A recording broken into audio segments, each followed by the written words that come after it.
บนโซเชียลแชร์ว่าการปัสสาวะบ่อยนอกจากเพราะดื่มน้ำเยอะยังเป็นสัญญาณอาการของโรคบางโรค เช่นโรคกระเพาะปัสสาวะหรือโรคเบาหวาน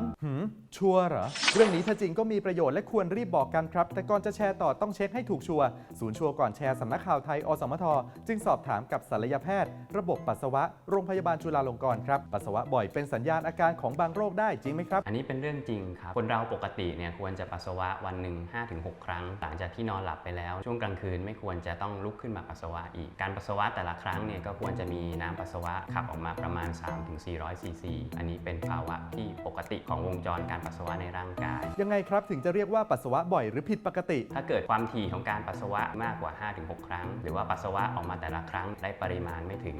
300-400 ซีซีอันนี้เป็นสัญญาณเตือนว่าอาจจะมีความผิดปกติเกิดขึ้นที่แชร์กันบอกว่าปัสสาวะบ่อยเป็นสัญญาณอาการของบางโรคอย่างเช่นโรคกระเพาะปัสสาวะบีบตัวไวเกินเป็นโรคที่ทำให้ผู้ป่วยมีอาการปัสสาวะบ่อยหรือว่ามีอาการปัสสาวะรีบบางรายเนี่ยอาจจะมีปัสสาวะเล็ดราดประกอบด้วยสาเหตุที่ทำให้เกิดโรคนี้เนี่ยเรายังไม่ทราบชัดเจนเชื่อว่าสัมพันธ์กับความผิดปกติเกี่ยวกับการควบคุมทางระบบประสาทหรือว่าผู้ป่วยบางรายที่มีความเครียดความกังวลก็ทำให้เกิดโรคกระเพาะปัสสาวะบีบตัวไวเกินได้โรคกระเพาะปัสสาวะอักเสบผู้ป่วยที่มีอาการปัสสาวะบ่อยมากผิดปกติแล้วก็มีอาการประกอบอย่างเช่นปัสสาวะแล้วมีอาการเจ็บหรือในบางรายเนี่ยปัสสาวะมีเลือดปนด้วยพวกนี้เป็นสัญญาณเตือนว่าอาจจะมีกระเพาะปัสสาวะอักเสบได้โรคไตหรือไตเสื่อมไตเนี่ยปกติมีหน้าที่ในการกรองของเสียออกจากเลือดแล้วก็ผลิตออกมาเป็นน้ำปัสสาวะในผู้ป่วยที่การทำงานของไตบกพร่องลงก็อาจจะทำให้มีปัสสาวะบ่อยขึ้นได้ต่อมลูกหมากโตปกติแล้วคนเราเวลาที่ปัสสาวะเสร็จแล้วเนี่ยไม่ควรจะมีน้ำปัสสาวะตกค้าง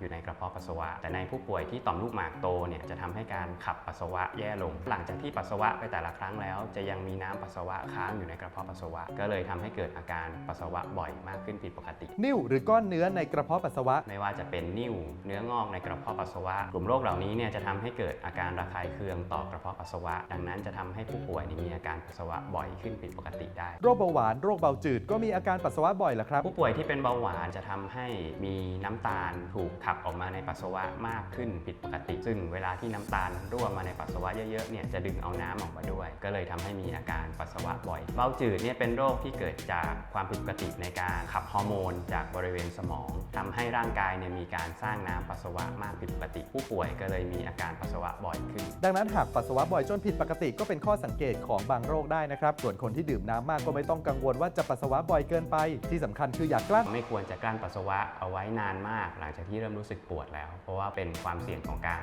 ติดเชื้อในทางเดินปัสสาวะได้แต่สรุปแล้วเรื่องนี้เป็นอย่างไรครับเรื่องปัสสาวะบ่อยเป็นสัญญาณเตือนว่าอาจจะมีความผิดปกติในร่างกายเป็นเรื่องจริงไม่ว่าอย่างไรการดื่มน้ำสะอาดในปริมาณที่เพียงพอแต่ละวันจะช่วยรักษาสมดุลในร่างกายของเราได้นะครับยังมีอีกหลายเรื่องน่าสงสัยบนสังคมออนไลน์หากได้รับอะไรมาอย่าเพิ่งแชร์ต่อร่วมตรวจสอบไปด้วยกันกับชัวร์ก่อนแชร์ก่อนจะแชร์อะไรในโซเชียลขอให้เช็คให้ชัวร์ก่อนแชร์นะครับสนับสนุนโดยกองทุนพัฒนาสื่อปลอดภัยและสร้างสรรค์